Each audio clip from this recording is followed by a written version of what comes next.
Friends, కాకరకాయ curry తయారు చేయడానికి ముందుగా నేను 1/2 kg కాకరకాయలని తీసుకుంటున్నాను. ఆల్రెడీ కొన్ని కట్ చేసి పెట్టాను. దీని మధ్యలో నుంచి తీస్తున్నాను. సో ఇప్పుడు దీన్ని ఎలా కట్ చేసుకోవాలో ఫస్ట్ ప్రాసెస్ చూద్దాం.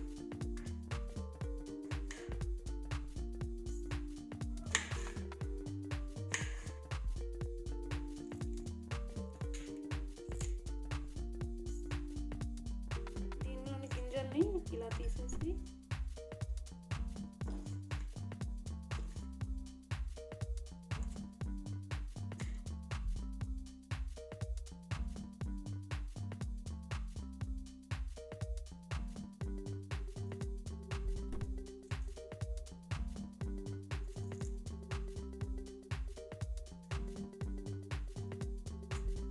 ఒక కాకరకాయని ఇలా కట్ చేసుకుని పెట్టుకోవాలి. ఇప్పుడు వీటిలో పసుపు, సాల్ట్ ఈ రెండు వేసి ఈ రెండింటికి ఉప్పు పసుపు పట్టేలాగా మిక్స్ చేసుకోవాలి.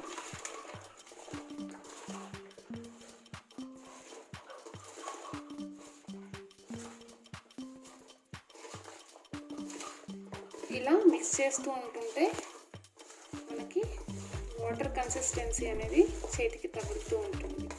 ఇందులోని చేదుగా ఉండే పసరంతా వచ్చేస్తుంది. దీన్ని ఇలా బాగా మిక్స్ చేసుకొని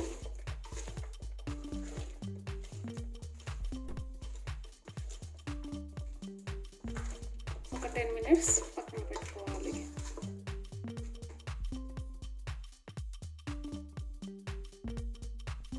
స్టవ్ ఆన్ చేసుకొని ఆయిల్ వేసి ఆయిల్ హీట్ అయిన తర్వాత ఆవాలు జీలకర్ర వేసి ఫ్రై చేయాలి. వేగాక ఎల్లిపాయల్ని కచ్చపచ్చ దంచుకొని ఆయిల్లో వేస్తే కర్రీ చాలా టేస్టీగా వస్తుంది. అలాగే కరివేపాకు కూడా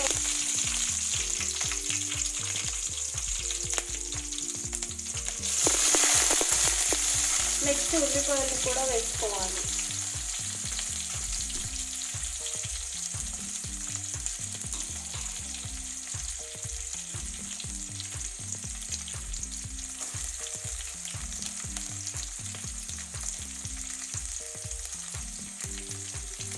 ఇవన్నీ వేసాక కొద్దిగా పసుపు కూడా యాడ్ చేసుకోవాలి.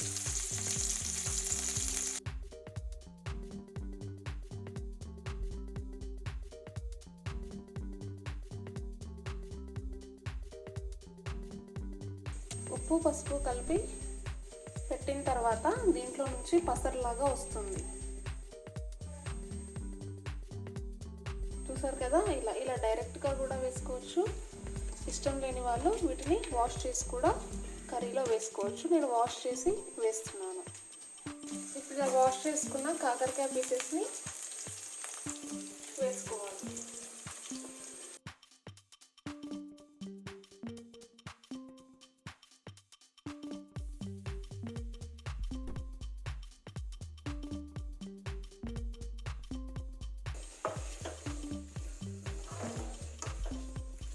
ఈ ముక్కలన్నింటినీ బాగా మిక్స్ చేసుకోవాలి. ఇప్పుడు ఇందులో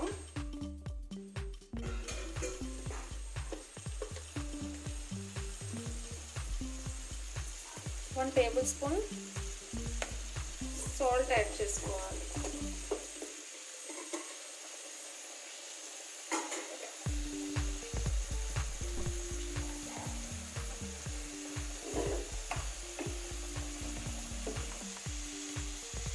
అలాగే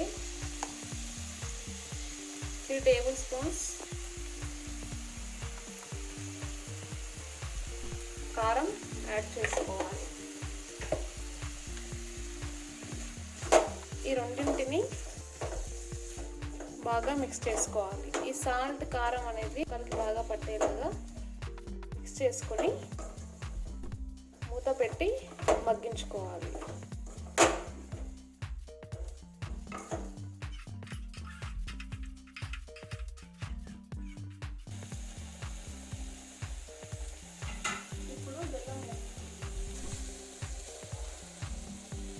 ముక్కలకి ఉప్పు కారం బాగా పట్టిన తర్వాత 5 నిమిషాలు ఫ్రై చేసుకోవాలి. అలా ఫ్రై చేయడం అయిన తర్వాత ఇందులో బెల్లాన్ని తురుముకొని వేసుకోవాలి.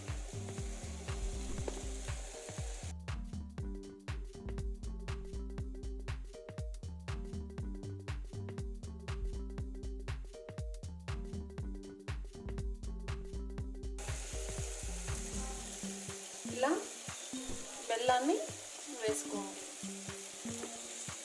దాన్ని బాగా మిక్స్ చేసుకోవాలి.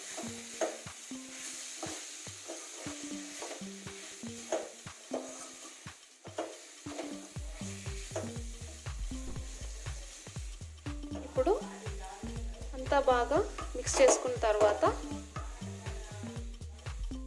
మూత పెట్టుకొని 5 మినిట్స్ ఉడికించుకోవాలి.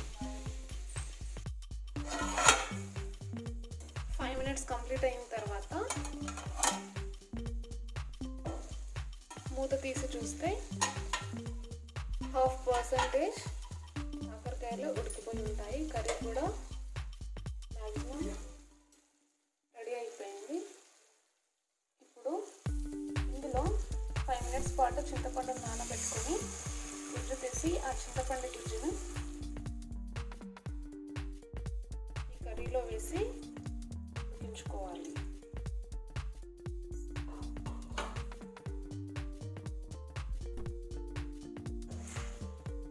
దీన్ని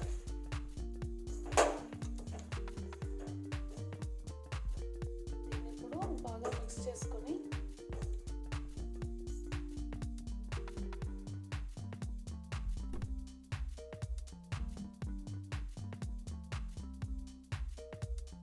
పాటు మగ్గించుకోవాలి. ఇప్పుడు దీంట్లో ధనియాల పొడి,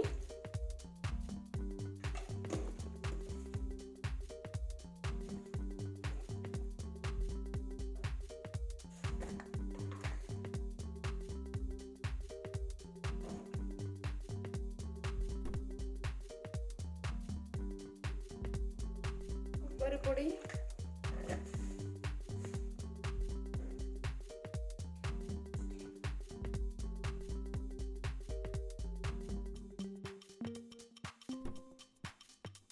జీలకర్ర మెంతుల పొడి వేసి మిక్స్ చేసుకోవాలి.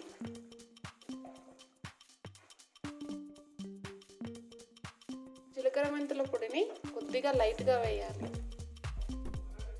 నువ్వుల పొడి కూడా వేసుకోవచ్చు. సో కర్రీలో వేయాల్సిన ఇంగ్రీడియంట్స్ అన్నీ వేసేసాం.